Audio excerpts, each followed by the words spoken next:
Greetings everyone, this is LJ and I will be your tour guide as we make our way around the prong collar. Before we begin, I would just like to let everybody know that I was once like you. I was always against prong collars. I mean, they look like medieval torture devices for dogs.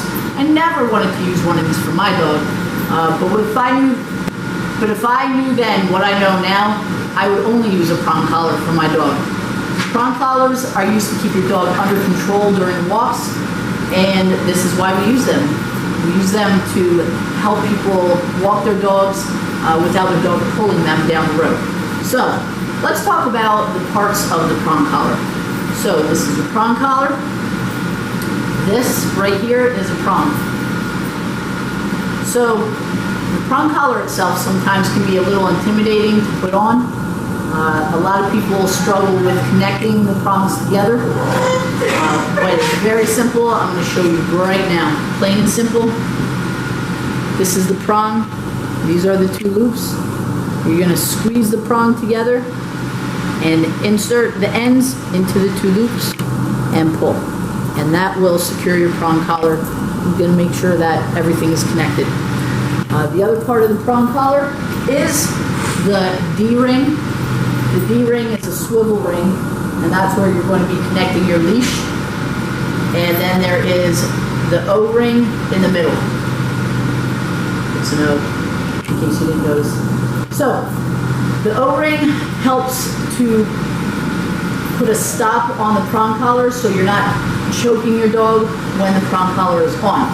Now, some choke chains and choke collars, they don't have this O-ring in the middle, and that's why they're known as choke collars. I don't recommend those. We don't really use those much. We just stick with this prong collar. So, in addition to this, we encourage everyone to back up their prong collar with a carabiner. This carabiner clip is going to be connected to your O-ring and to the collar of your dog. I'm going to show you what it looks like on one of our dogs here, and then we'll be ready to use our collar. When putting the prong collar on your dog, you're going to start from underneath your dog, around their neck, and you're going to connect it together at the top. Remember, again, the prong is going to be squeezed and inserted into the two little holes right there. So, once you have that on, you want to take the collar and you want to turn it around so that your D-ring is at the top. And again, this is a swivel part where you're going to connect your leash. And then you're going to take your carabiner that's around the O-ring, and you're going to connect it to your dog's other collar that might have your ID tags on it, rabies tags, all the things like that.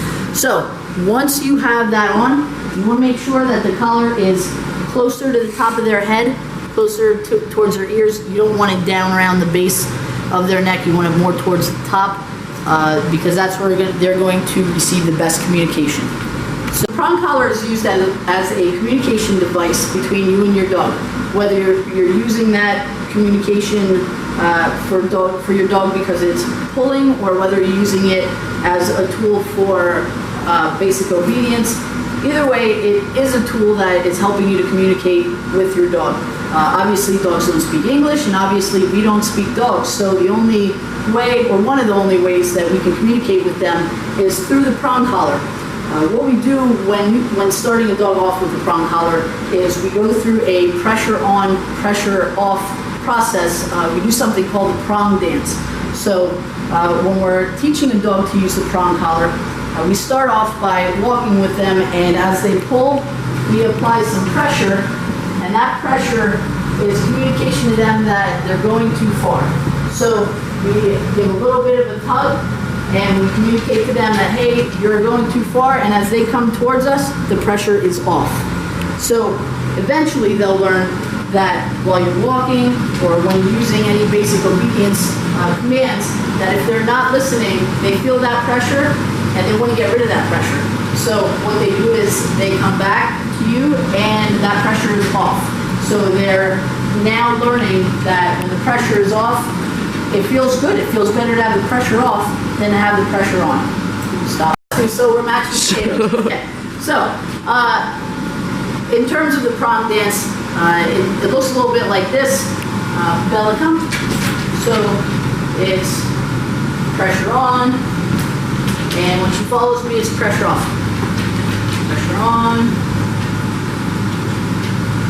and as we make turns, pressure on, and if she wants to get rid of that pressure on, she will follow me and the pressure goes off. Pressure on, they'll come, pressure off. So at some point, Bella learns that the best way to function is to not have pressure around her neck. It's the same as if someone is pulling you to come closer to them. You're not going to stand there and let them keep pulling at you. You're going to come closer to the person because you don't want somebody pulling on your arm. So it's the same concept. When the dog wants to feel comfortable, they're going to come closer to you because they don't want to feel that pressure. They don't want to feel that pull. So that's why we use the prong collar. If you have any questions, please feel free to ask us because we do train both ends of the leash.